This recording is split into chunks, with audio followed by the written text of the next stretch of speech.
an jaral Solomon tai dorpus nera wejin of peleu kamal nera wein waraba nera all opposition in cha hala in cha lelekan an roi jok men chiro la to uror yom men chiro la to uror wala gu bita NRA kene gu ayo nera halines ko bakolat kel ko tane ka kamon enemy ke men ngai ni che gabila kene gabila nuore kene jang chele ka duor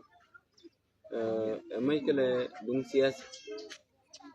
goro ni de ni chap lo ka dial ta nyure che ni ken chwana roi ko pi ko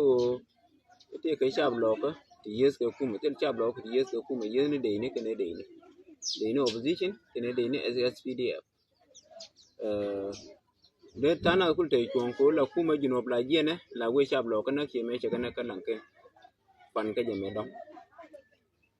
se insen te ko na chola ke nuori lakin opposition e dung jino ke dung nuori kon ji NRA ke ji IO ne romat por wala ka ter ko jakel mane me de kon cha ko je kon ji NRA dia kanen bonta me yin chap ka kan chanen ai menan te ka mo se mi ki do jor kan to ko roi ka gar no kon te nyam por ka yoi tam che to ko roi ka ke kur ne me tere ka wat ci barge tu so wo tin ka ko me jel ka jeral bos ma kuy saw jenar fi jikel kena 60 mm ko kur wala ka men cha ter ka yoi si barge tu che potina bay cheje